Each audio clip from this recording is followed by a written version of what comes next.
Hervé Rio, bonjour. Bonjour Karine Darmon. Vous êtes président du PSTI. En 2 mots, l'UPSTI? Alors l'UPSTI, le réseau de personnes qui essayent de rapprocher le monde de l'école et le monde de l'industrie. Et ce réseau aujourd'hui est principalement constitué de professeurs qui enseignent des sciences de l'ingénieur et puis un certain nombre de partenaires industriels. Justement, industriel, il y a d'excellentes et de magnifiques réussites qui sont dues aux sciences de l'ingénieur. Pouvez-vous nous donner quelques exemples? Alors, je pourrais vous en donner des milliers presque, comme par exemple les objets qui nous entourent. L'iPhone est typiquement un exemple du domaine de sciences de l'ingénieur. C'est typiquement un support qui nous sert pour transmettre les connaissances et les compétences à nos élèves dans le cadre des enseignements que nous faisons.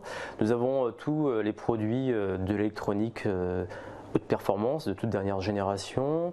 D'autres exemples, ce sont les exemples liés à la robotisation des services chirurgicaux, comme les robots de chirurgie endoscopique, comme les systèmes qui permettent aux personnes qui malheureusement ont eu un handicap au cours de leur vie, de leur permettre de retrouver de la motricité. Nous avons également tout un tas d'exemples dans le domaine de l'énergie, avec des motorisations hybrides qui nous permettent de faire des économies de carburant, de consommation énergétique, ou alors aussi les panneaux photovoltaïques qui nous permettent de tirer profit au mieux de l'énergie solaire. Et puis nous avons également des systèmes liés au développement durable avec un certain nombre de supports qui sont là pour nous aider à trier les déchets ou encore à diminuer la consommation de matériaux rares ou d'énergie à quantité limitée sur Terre.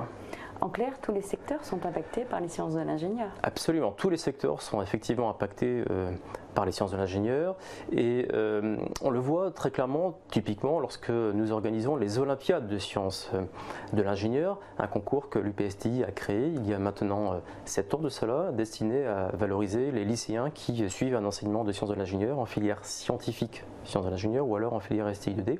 Et dans ce concours, on voit un nombre incroyable d'innovations technologiques créées par des lycéens